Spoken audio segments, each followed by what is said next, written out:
Ma santé d'abord. Ma santé d'abord. Ma santé d'abord. Ma santé d'abord. Ma santé. Bonjour et bienvenue sur le plateau de Ma santé d'abord. Nous sommes aujourd'hui sur ce plateau pour parler de la dépigmentation volontaire de la peau. Pour ce faire, j'accueille le docteur Kadissi Bizet.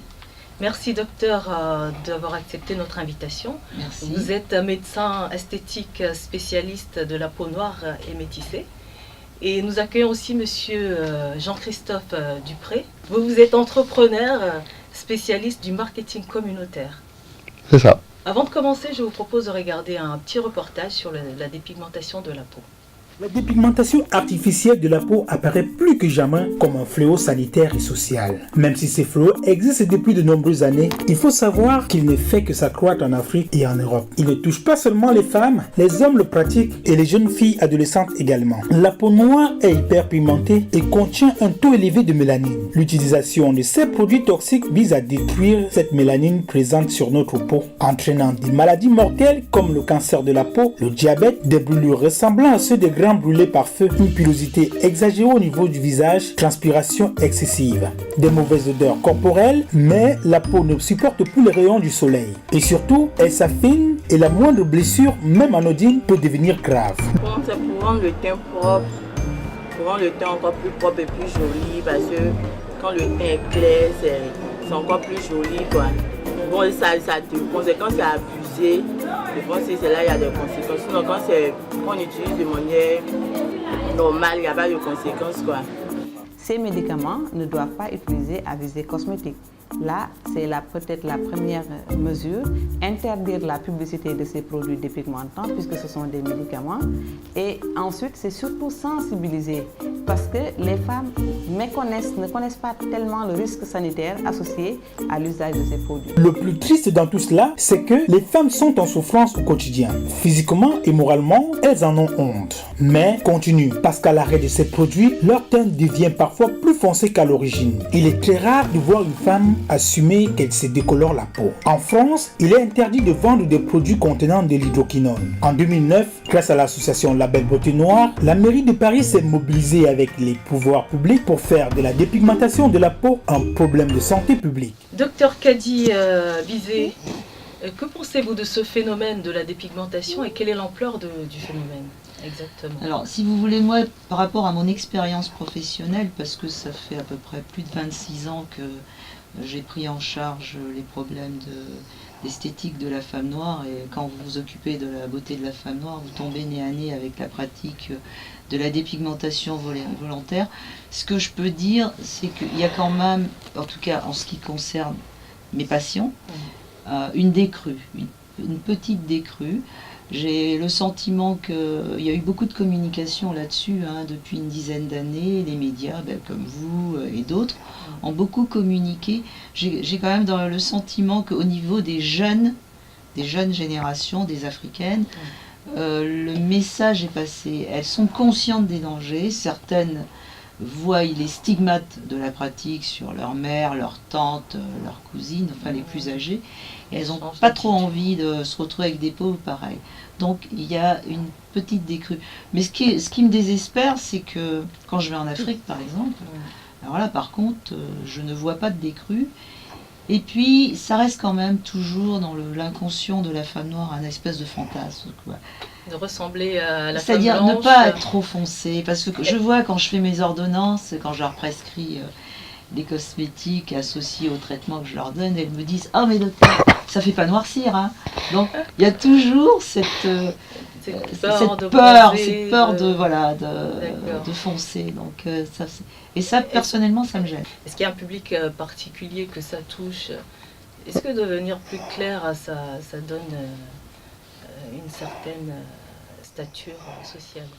Alors déjà, c'est un phénomène ancien et mondial. Il faut savoir que ces pratiques perdurent en Asie, les pratiques d'éclaircissement. C'est d'ailleurs le plus gros marché des produits éclaircissants. Jusqu'à une période récente, il y avait la même chose en Occident. C'est d'ailleurs en train de revenir. Alors, on ne s'éclaircit pas la peau, mais la mode du bronzage, pour d'autres raisons, pour des raisons de santé, est en train un peu de réduire. Et bien entendu en Afrique. Et ça se traduit effectivement par ce qu'on appelle les rôles modèles, c'est-à-dire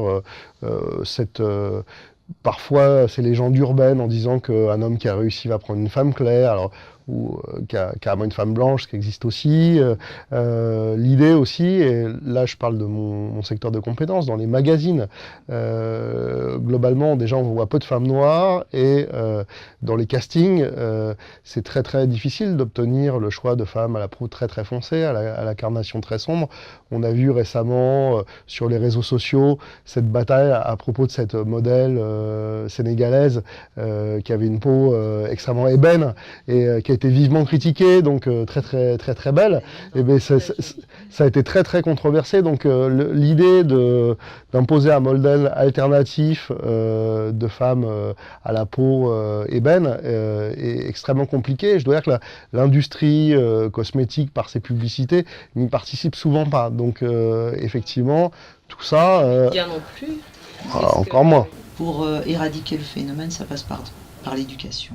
D'accord. Tout à fait. Parce que on a beau dire, on a beau tourner autour du pot, la raison profonde, c'est le déni de soi, c'est le complexe de la peau noire, c'est le vrai problème ça, parce que on le voit bien que quand elles utilisent ces produits blanchissants et qu'elles ont des soucis avec la pratique, elles continuent. Alors que quand on est toutes des femmes, si on fait quelque chose pour être plus jolie, si la technique qu'on utilise nous pose un problème, on arrête. Parce qu'on ne veut pas mettre en péril notre beauté. Il y a des actifs qui deviennent addictifs aussi. Il n'y a pas que ça, c'est que oui, bien sûr qu'il y a des actifs comme la cortisone qui deviennent addictifs, mais on voit bien qu'elles ne veulent pas revenir en arrière. Voilà, c'est ça le problème. C'est toujours montré clair, c'est difficile de se présenter. Oui, mais ça prouve bien qu'au départ, on ne s'aimait pas. Oui. Donc il y a un problème à la base qui est au niveau de l'éducation, c'est-à-dire qu'il faut vraiment que les Noirs dépassent leur histoire. L'histoire, est-ce qu'elle est? On la réécrira pas. L'esclavage, la colonisation, c'est notre patrimoine historique. Mais on est au XXIe siècle. Il faut dépasser ce problème et s'assumer. Et puis, je pense aussi qu'il faut de la répression. En Afrique, il faut nettoyer les marchés africains de tous ces produits dangereux. Vous ne pouvez pas avoir un discours en disant c'est dangereux et en même temps laisser les ventes se faire sinon elles ne comprennent pas, les femmes. Elles disent bon, mais vous dites que c'est dangereux et puis moi je trouve ça à ma porte. Donc il y a aussi... En France c'est répressif déjà en France, mais est-ce qu'il y a des moyens de contrôle efficaces? Oui, enfin moi il y a des moyens de contrôle efficaces parce qu'il y a pas mal de boutiques qui ont eu des soucis, c'est-à-dire régulièrement la police descend, vérifie, mais bon, ça se vend sous le manteau, vous savez, et puis ça se vend aussi dans la rue. Et les bonnes femmes se préparent elles-mêmes leur compte. Voilà, et puis elles ont de leur réseau, c'est ce qu'elles m'expliquent, mes patientes, elles vont à domicile carrément, chez la vendeuse qui vend. Donc c'est pas difficile de trouver un produit en France. Alors nous avons été dans la rue interroger des passants. Je vous propose de regarder la vidéo. Écoutons leurs réactions. La dépigmentation de la peau, alors apparemment c'est le fait d'utiliser certaines, crèmes pour devenir ce qu'on n'est pas. Pour moi, la dépigmentation de la peau, c'est une sorte de façon de se blanchir la peau avec les produits chimiques. Je ne sais pas, moi en tout cas je ne connais pas la raison. Ce qui est sûr c'est que moi je n'utilise pas, mais bon après pour ceux qui utilisent c'est peut-être un choix. C'est peut-être un choix, mais bon. Je pense que les personnes qui se décapent la peau, se dépigmentent la peau en ce moment sont complexées de la peau noire. Est-ce que c'est devenu un phénomène de mode que de se blanchir la peau? Alors moi je crois pas du tout à cette hypothèse. C'est plutôt moins à la mode qu'avant, d'une certaine manière. Ce qui me frappe d'ailleurs, c'est que quand on entend ça, ça participe de quelque chose qu'on a remarqué, nous, dans beaucoup de réunions de consommateurs et de consommatrices, c'est ce discours distancié, alors que les personnes ont des pratiques actives où elles pourraient parler d'elles. Et en général, d'ailleurs, quand on interroge les personnes sur leur beauté, sur leur goût vestimentaire, elles mettent beaucoup d'elles-mêmes. Là, tout le monde produit une analyse. Et donc, produit une analyse pour se protéger et éviter de s'impliquer dans ce consensus. Parce que ça veut dire quoi, en gros? C'est pas du tout une mode. Aujourd'hui, peut-être pas suffisamment, mais je pense que les personnes ont conscience du danger de ces phénomènes, parce que l'information est quand même venue, elle doit être effectivement amplifiée, répétée, mais elle est venue, on connaît le danger, on connaît les enjeux esthétiques qui sont liés à ça, mais quelque part, c'est une espèce d'autorité supérieure, comme si c'était un phénomène hypnotique qui vous poussait à agir de la sorte. Et ça, c'est quelque chose qu'on a beaucoup constaté, et les réunions très longues qu'on a consacrées à ce type de problème, elles font vraiment écho à ce qu'on a entendu là, c'est les hommes qui voudraient ci, les femmes qui préféreraient ça, et tout le monde s'abrite derrière quelque chose qui n'est pas forcément avéré, donc la mode n'est pas plus avérée qu'autre chose, mais en gros, finalement, l'inertie, elle s'appuie sur l'idée, finalement, que c'est un phénomène qui est plus fort que soi. On n'a pas de maîtrise là-dessus. Oui, parce qu'en fait, en réalité, il y a un double complexe. Il y a le complexe de sa peau, qu'on n'aime pas, parce que sinon on ne le fait pas, si on s'aime, il n'y a aucune raison. Et puis le complexe de la pratique, quand même, parce que la couleur de la peau, ça n'a pas une connotation esthétique, ça a une connotation beaucoup plus profonde, d'appartenance. Et le monde a été structuré de cette façon-là. Hein. On parlait autrefois de race noire, race blanche, race jaune. Bon, on a bien compris qu'on était tous issus d'un tronc commun et qu'il n'y avait qu'une race humaine. Mais la couleur de la peau, c'est une appartenance à un groupe, donc avec toute son histoire. Donc ça, elles en sont conscientes. Et c'est vrai que se blanchir la peau, se renier, c'est une gifle quand même qu'on donne à son peuple. Et surtout, moi je dis souvent à mes patientes, je dis, vous vous rendez compte, ceux qui sont dans leur tombe, ils vont se retourner. Il y en a qui sont morts pour à cause pour défendre la couleur de la peau. Pour défendre la communauté, et vous les reniez. Donc elles sont conscientes de ça. Mais c'est vrai que, comme vous dites, c'est vrai que c'est plus du tout. C'est plus vraiment un phénomène de mode, hein, comme ça a été dans les années 92, où il y avait un grand boom, tout le monde voulait. Ça reste une référence, parce qu'on a Rihanna, Beyoncé, qui sont des femmes médiatiques auxquelles les jeunes se réfèrent et qui ont la peau très claire. Et que, comme vous dites, une jolie femme noire ébène est décriée. Personne ne veut. Ce qui est dommage, parce que après tout, c'est pas la couleur de la peau qui fait la beauté d'une femme. Heureusement d'ailleurs. Mais bizarrement, je sais pas si on se souvient, mais quand Alec Wek, qui était un célèbre mannequin des années 90, qui est toujours elle défile moins, elle a été très critiquée, et quelque part, Alec Wek, c'était un choix entre guillemets des blancs.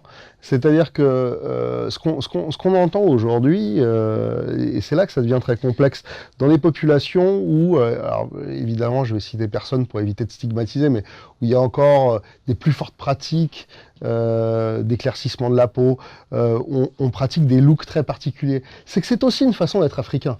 C'est-à-dire que globalement, on marque cette différence, pas forcément dans le regard du blanc, dans une dialectique très complexe, qui a effectivement ses fondements historiques, mais disons que le problème auquel on se heurte aujourd'hui, c'est de dissocier la question de la construction de l'image, qui est une question très complexe dans laquelle tout le monde a sa part, et notamment, effectivement, l'industrie de la communication, de la publicité, qui est très majoritairement blanche, qui ne représente pas les hommes et les femmes noires, les hommes encore moins, hein, parce que je voulais aussi parler les hommes s'éclaircissent aussi, et les hommes sont encore moins représentés que les femmes. Donc, il y a une responsabilité collective là-dedans, mais derrière ça, il y a aussi quand même le discours purement médical qui, lui, est vide de jugement de valeur sur est-ce que c'est bien d'être éclairci ou pas, mais la question, et ce sur quoi on est aujourd'hui, c'est quand même que c'est dangereux. C'est-à-dire que si c'était pas dangereux, à la limite, je pourrais me déguiser en dalmatien, c'est pas... C'est ce que j'ai toujours dit, parce que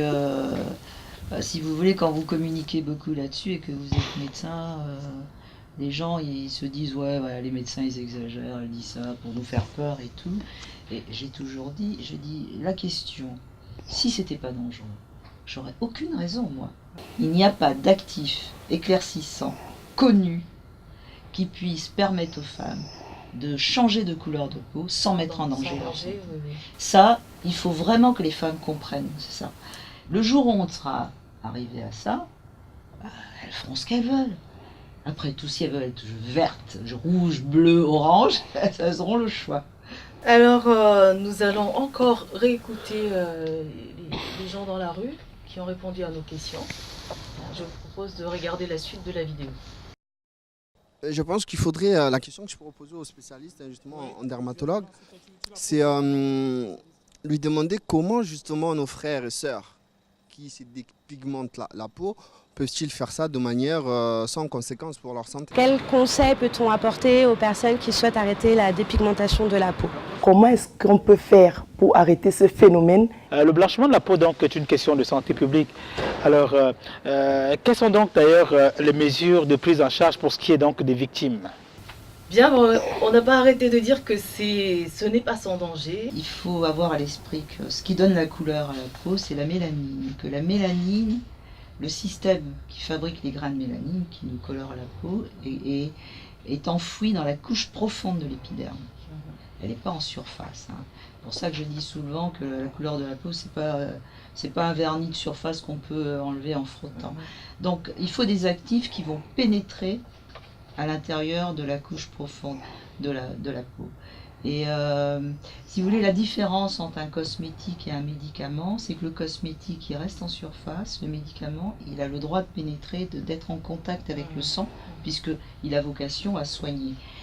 Les actifs, pendant longtemps on a eu l'hydroquinone. Qu'est-ce qui s'est passé? Aux États-Unis, dans des sociétés qui, en fait, photographiques, on sait qu'ils utilisaient l'hydroquinone et en fait était utilisé dans la photographie. On s'était rendu compte que les Noirs américains qui travaillaient dans cette société avaient les mains qui s'éclaircissaient. Donc on s'est rendu compte que l'hydroquinone était un éclaircissant. Donc l'industrie cosmétique s'est emparée du phénomène pour l'introduire dans la cosmétique, pour créer des produits éclaircissants, pour traiter les taches, mais sur tous les types de peau, que ce soit caucasienne, asiatique ou noire. Et évidemment, on a cru qu'on avait trouvé la pierre philosophie qui permettrait aux gens de devenir clairs. Et l'hydroquinone a été pendant des années autorisée dans la cosmétique. Seulement, au bout d'une quinzaine d'années de pratique, on s'est rendu compte que c'était dangereux, cancérigène. Donc l'interdiction est née dans les années 2000, on a dit stop, plus d'hydroquinone, il y a des risques de cancer. Donc aujourd'hui c'est un produit prohibé. Aucun cosmétique ne doit contenir de l'hydroquinone. Voilà. Et puis, si vous voulez, l'hydroquinone vous permet d'éclaircir, mais jusqu'à un certain degré, parce que c'est un bloqueur de la mélanine. Il y en a qui veulent être carrément blanches. À quel moment ça devient dangereux? Non mais je veux dire, il y a d'autres actifs comme la cortisone par exemple, qui va vous permettre d'aller au-delà dans la tonalité de la couleur, puisqu'elle va détruire le système mélanocytaire. Elle ne va pas simplement le bloquer, elle va le détruire. Là, ça devient dangereux parce qu'on va avoir la cortisone, c'est un médicament, c'est un stéroïdien qui va passer dans le sang et qui va créer des troubles d'hypertension, de diabète, des retards de cicatrisation, des infections de la peau. Vous savez, les femmes qui se blanchissent la peau avec la cortisone, on ne peut pas les opérer. Et il y a des décès terribles, il y en a qui mettent ça pendant la grossesse, elles ont besoin d'une césarienne, et là, ça ne ferme pas, vous voyez, sans compter que le bébé a des problèmes. Et puis aujourd'hui, on est allé encore plus loin dans le danger, parce que là, vous entendez dans le micro-trottoir, il parlait d'injection.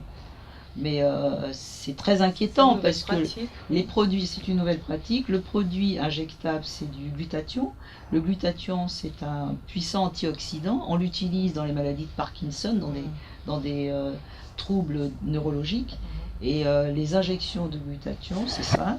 On peut avoir des dégénérescences neurologiques, des troubles gastriques très importants et des nécroses cutanées. Donc, c'est un peu l'escalade, en fait, dans les dangers. Donc, il faut dire, comme j'ai dit tout à l'heure, stop, tout est dangereux. il faut garder la couleur de sa peau. D'autant plus que c'est souvent la première motivation, c'est souvent juste le fait de vouloir enlever des taches, d'unifier le teint, et puis on rentre dans un système cyclique. Ouais, c'est un discours qu'on entend beaucoup, l'unification, et c'est quelque chose que les marques ont bien compris et qu'elles utilisent avec plus ou moins d'honnêteté. C'est-à-dire que effectivement, on peut penser que marquer sur un packaging produit éclaircissant, aujourd'hui, soit pas très politiquement. Non, on dit on vend un unifiant. Or, il y a de réels unifiants qu'on trouve souvent en parapharmacie et qui répondent à des vrais problèmes. Donc on ne peut pas nier la nécessité, et j'insiste, hein, pour les peaux blanches, les peaux type asiatique ou les peaux noires. Tout le monde a ce type de problème. Hein. C'est pas spécifique, mais disons que certaines caractéristiques des peaux noires peuvent générer effectivement des taches brunes à unifier et des problèmes spécifiques. Donc, on ne peut pas nier la réalité de cette question. Au demeurant, au niveau marketing, il y a un certain nombre d'entreprises, et moi je voudrais quand même un peu insister là-dessus. Des gens qui ont des backgrounds en pharmacie, des sociétés qui ont pignon sur rue se servent de cette crédibilité pour vendre des produits qui n'ont aucune de ces caractéristiques. Il serait temps quand même, évidemment sans détruire un écosystème fragile qui est utile, notamment pour la communauté afro à Paris ou en Belgique, à Matongué. Il serait temps quand même de faire un coup de balai chez des gens qui profitent de leur crédibilité médicale pour vendre n'importe quoi à leurs consommateurs juste par appât du gain. Et à un moment, bien entendu, il y a des descentes, il y a des choses comme ça, mais enfin, ils connaissent tous, ils savent qu'ils travaillent, ils savent qu'ils vont... et tout le monde le sait, ce truc-là. Donc il y a un moment, il va falloir arrêter d'être hypocrite. Il y a la réalité de cette chose-là, mais ça n'empêche pas qu'il y a une réelle nécessité d'aller faire le ménage, et d'aller faire le ménage, à mon avis, durement. Parce que on met en danger la santé de nos concitoyens, tout simplement. Oui, alors les soins sont remboursés d'une manière générale si on va faire une consultation. J'insiste, au niveau de la santé publique, il y a des campagnes d'information qui ont été réalisées au niveau de la mairie de Paris. Oui, et quand je disais des, c'est parce que je parle d'autres qui ont été faits au niveau national par Santé publique France. Absolument, il y a eu des campagnes à travers des petits films et des conseils dans un magazine qui est distribué auprès du public afro. Oui, ce sont des campagnes ciblées. Souhaité. Alors le danger, si on faisait, parce que ce qui est le plus efficace, hein, tout le monde le sait, bon, outre les moyens que ça demande, sont des campagnes grand public. Donc sur des médias, oui, c'est ça, mais sur les médias grand public, parce que c'est ça qui permet à tout le monde d'être exposé. Il y a un problème là-dedans et que se pose l'État et qui ne sait pas très bien résoudre, qui est celui de la stigmatisation. C'est-à-dire que globalement, on ne voit pas beaucoup de campagnes qui mettent en valeur des personnes d'origine africaine, et globalement, on fait une campagne, regardez ce qu'ils font, et c'est extrêmement compliqué. L'État est très très embarrassé par rapport à ça. Non, parce que moi je pense qu'on peut l'assimiler au danger du soleil. Vous savez, tout à l'heure, vous disiez que c'est vrai que la peau caucasienne, aujourd'hui, le bronzage à outrance est passé de mode et que maintenant c'est juste parce que à cause du risque de mélanome lié à l'exposition solaire, mais des campagnes de prévention, il y en a tout le temps. Avec en demandant faites attention, on s'expose de telle heure à telle heure, on met des des protections solaires et tout. Ça peut être assimilé à ce même problème en fait. C'est-à-dire que pour des raisons de beauté, vous mettez votre santé en danger. Même sur cette thématique-là. Moi, ce que je crois, je donnais là un fait, c'est que l'État est dans l'embarras. Après, il a peut-être pas raison, mais oui, mais la façon de résoudre ça, on la connaît. C'est qu'il y a plein d'émissions de télé qui sont consacrées à la santé, qui sont très... Et là, aller parler de ce type de sujet avec toute la pédagogie, parce qu'il n'y a pas que des spots de pub de 30 secondes qui marchent. Et on peut très bien aller dans ces émissions-là, essayer, et là, effectivement, d'imposer ce type de thème qui, effectivement, ils vont dire « Ah, on va pas faire d'audience parce que mon public n'est pas concerné ». Il y a un moment, effectivement, il y a de la pression à avoir pour pouvoir parler de ce type de problématiques dans ce genre d'émissions qui sont là pour de bon de plus en plus nombreuses, hein, des émissions santé et qui marchent bien. Il y en a, oui, c'est vrai que ça se serait intéressant. Nous allons voir ce que pense l'œil extérieur du phénomène de la dépigmentation. Pour moi, la dépigmentation, le blanchiment de la peau, c'est vrai que c'est une problématique qui est très importante pour le magazine Roots. Déjà pour moi, c'est quelque chose d'assez grave pour plusieurs raisons. Pour des raisons évidemment de santé, pour des raisons également, j'ai envie de dire, d'image par rapport à ce que ça renvoie de la communauté noire et de l'acceptation de sa couleur de peau. Donc c'est vrai que nous, on est engagés depuis le début de l'aventure sur ce combat. Donc ça se manifeste de différentes manières.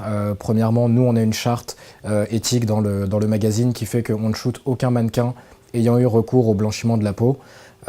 Également, on essaye d'insuffler ça auprès de nos différents partenaires. L'idée, c'est vraiment d'instiller dans l'esprit des jeunes femmes que la beauté ne rime pas forcément avec la peau claire, ou faire des choses en étant fiers de leur peau noire. Alors c'est vrai qu'au niveau des actions qui sont mises en place par rapport à la prévention sur le blanchiment de la peau, je pense qu'il y a encore énormément de choses à faire au niveau local. Certes, il y a des associations qui essayent de se battre sur le terrain, qui essayent de sensibiliser les jeunes femmes qui ont eu recours à ce type de prestations, mais je pense qu'on est encore vraiment au tout début. Certains pays ont pris ça même comme cause nationale. Pour les personnes qui souhaitent arrêter l'éclaircissement de la peau, est-ce qu'il y a un accompagnement, est-ce qu'il y a un conseil qu'on peut leur donner? Oui, de toute façon, c'est ça mon quotidien, enfin, vis-à-vis de ces patients qui viennent me voir et qui se blanchissent la peau. Moi, ce que je dis, c'est qu'il vaut mieux tard que jamais, il faut arrêter. C'est-à-dire, quand on commence à voir les stigmates, c'est que la peau vous dit « je peux plus ». Et là, on rentre dans les phases où elle va tomber malade, pour être schématique. Et le problème, c'est que quand elles utilisent la cortisone, il y a une corticodépendance. C'est-à-dire, on devient dépendant au produit, exactement comme une drogue, hein, comme la cigarette ou l'alcool. Et donc, il faut faire un schéma thérapeutique pour leur permettre d'arrêter, parce que si elles arrêtent brutalement, la peau va leur réclamer.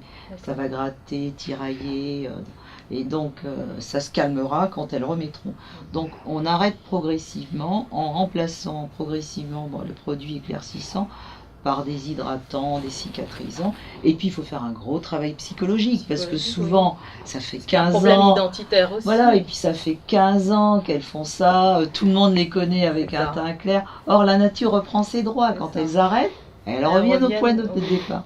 Donc il faut vraiment un gros travail psychologique. Il faut aussi parler à l'entourage, parce que l'entourage n'est pas sympa. Les copines qui disent « Ouais, t'as arrêté, regarde, t'es moins belle, t'as noirci. Il faut pas écouter Madame Bizet, elle est contre. » Enfin bref. Donc il faut aussi que l'entourage accompagne le sevrage, parce que sinon elles font le yo-yo, elles vont arrêter quelques mois, après elles reprennent. Mais pour ceux qui ont la peau totalement cramée, parce qu'on arrive à un stade... de toute façon, les stigmates restent, hein, ça il faut être honnête, hein, parce que c'est important d'être honnête avec les patientes. Celles qui ont des vergetures, elles gardent des vergetures, il y a des taches qui sont indélébiles, vous voyez, donc les stigmates, tout dépend du produit qu'on a utilisé et de la durée. Mais on peut quand même soigner certaines dyschromies qu'elles ont sur les pommettes. Elles peuvent retrouver un teint à peu près correct, en tout cas mieux que ce qu'elles étaient en train de devenir. Je vous propose de mettre tout cela dans une conclusion. Alors moi personnellement en tant que médecin, ça va être un discours médical, parce que il faut que les femmes et les hommes, bon, c'est vrai qu'ils sont moins nombreux, mais il y en a, qui sont tentés ou qui font cette pratique, comprennent qu'ils mettent leur santé en danger. La peau, c'est pas une enveloppe inerte, c'est un organe avec un système de défense, c'est notre rempart face aux agressions extérieures. Il faut être respectueux avec sa peau pour être en bonne santé. Donc vraiment, il faut penser d'abord à la santé de sa peau avant de se lancer dans cette pratique. Monsieur Després. C'est quelque chose d'ailleurs qui a une portée plus générale et qui a trait à l'éthique de mon métier. C'est qu'il faut représenter de plus en plus de critères de beauté différents. Je pense à la couleur de peau, aux cheveux, à la corpulence. Enfin, vraiment, c'est une responsabilité que les professionnels peuvent avoir. Arrêter de mettre la pression sur les gens en fonction d'un critère de beauté unique, c'est absurde. Aux gens à trouver comment ils se sentent beaux ou bien, parce que tout le monde n'est pas beau dans la vie et c'est pas dramatique. C'est subjectif, hein, la beauté. Ah, absolument, absolument. Être beau, c'est être bien. Bien, être beau, c'est être bien. Je vous remercie, docteur Bizet, d'être venu sur ce plateau. Je vous remercie, monsieur Després, d'être venu aussi. Merci, cher public, de nous avoir suivis. Ma santé d'abord. Ma santé d'abord. Ma santé d'abord. Ma santé d'abord. Ma santé.